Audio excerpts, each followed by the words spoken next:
So today, did you want to record? Yep, I'm recording. Okay. So today we're going to run through requisitions, or what we call requisitions, what you probably refer to as stock transfers. So for us, the ability to transfer stock throughout the system can actually be done a number of ways. Based though on everything we've discussed thus far, I do think the easiest option will be to add a couple of extra settings to hide some components. But in order to transfer stock, the easiest thing for your structure is that we go to an outlet. So this would be created from the outlet that is actually transferring the goods from their site to another site. So is there an example you'd like me to do today, or just make anything up? You can do it from Windsor to George Street. Windsor to George Street, perfect. So what we're doing is jumping into the outlet that we want to transfer that stock from. We head to stock requisition, so it's a little bit different. There is the option to do what we call place a purchase order for it. So exactly the way that you would place an external purchase order with a supplier, you can actually place an internal purchase order throughout the system. It's probably not necessary for you guys because obviously it's more about a production kitchen style. So all we have to do is jump into requisition, click new.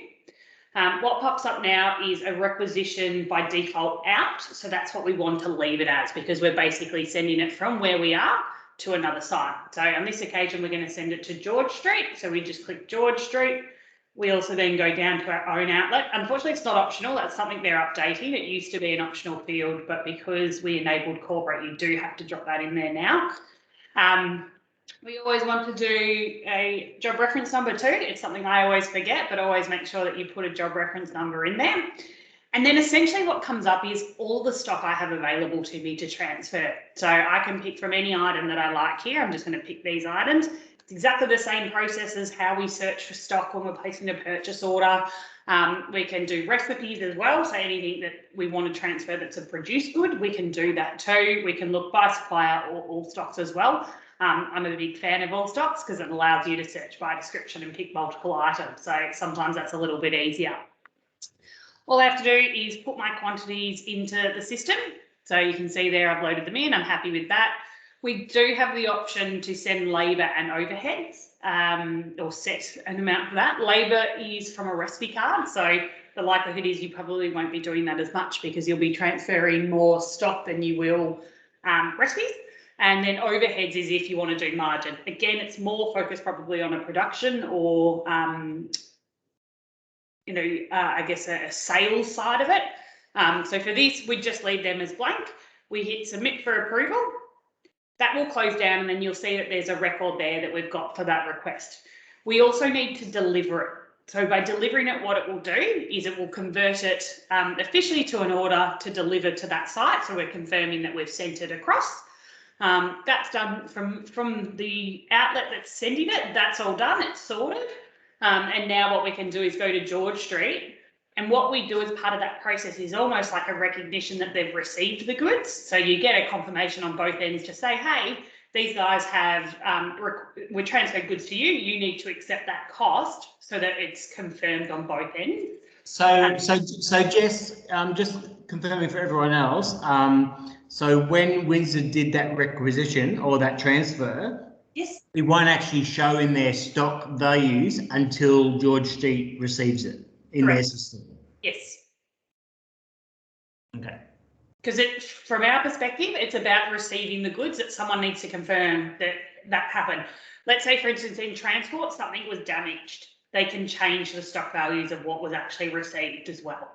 Yeah, so it's important to note that if Windsor was doing a stock transfer on a Sunday night, that they need to make sure that George Street receives it from their store, or else their stock count will be out. Yes, yeah. Yeah. So then all we have to do is exactly the same process as we receive a standard external order. We receive the items here exactly the same way. So they've been delivered to go that these have been received. So you can see there we've got all of the items, the totals. It's exactly like we would say, let's say an invoice. It's not an invoice, it's not a legal document, just to flag that early.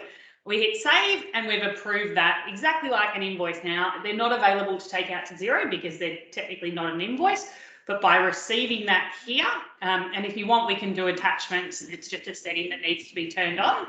But by doing that, we start to then see that we've actually got costs applying to our database there for what we've just purchased. Any questions on that process? It is very straightforward. That is very straightforward. I think from a franchise partner point of view, most of the stock is borrowed, so they would return it. So it'd just be another requisition in the opposite direction. But in the instance of a franchise partner wanting to transfer stock from a corporate store, but as a purchase, they would then have to go through the process of making it a purchase order first. So it would create an invoice. So they would have to then pay it. Yep. So, hang on. So franchisees are likely just to loan, and you're not worried about the cost movement there, correct?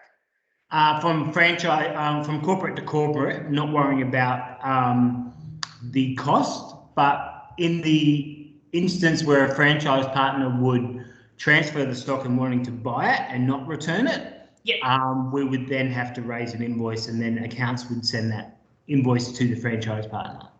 Yep. Okay. So the only difference there is if you are doing a requisition in the system and sending an invoice, I would not be sending that invoice into cooking the books. The reason for that is you're duplicating it then. Right, so accounts would just send that on their own record. Yes, if that were the case, if you wanted to do that. So you can run what we call a requisition history report, and this is what I would use from an accounts perspective to look at all the stock movements across that period. So what we can essentially do is filter it by date if we want. I'm not going to bother because I know you don't have many in there at the moment.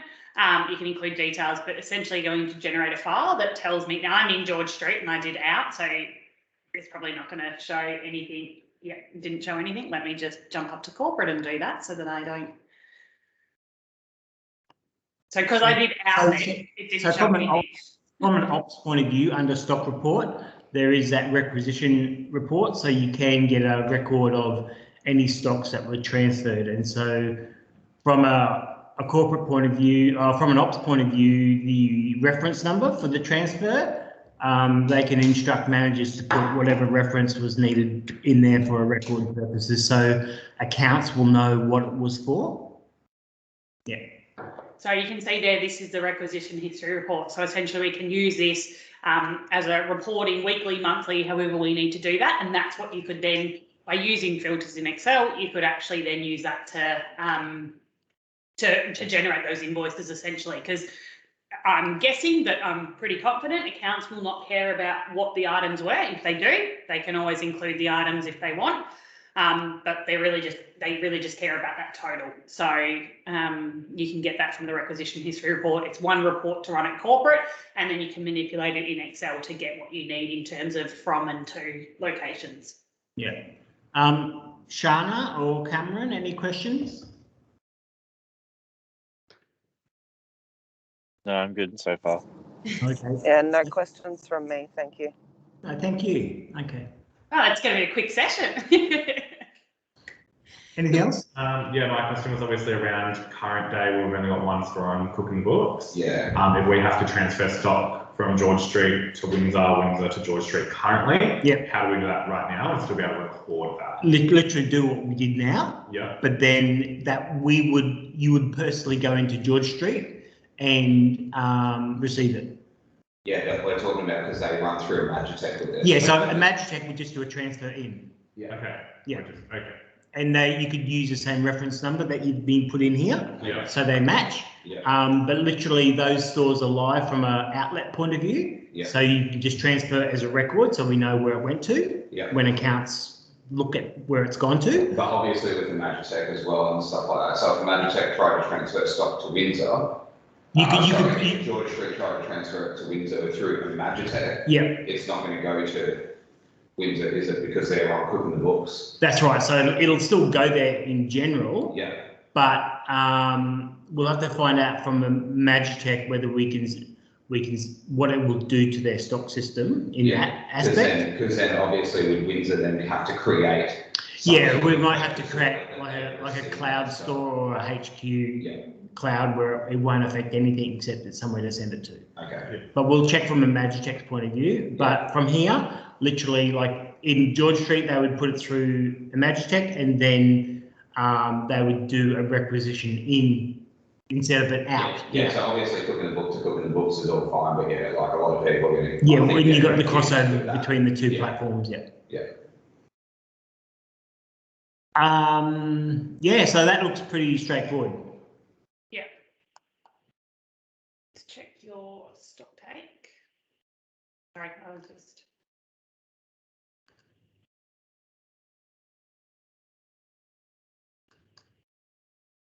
It was fridge, right?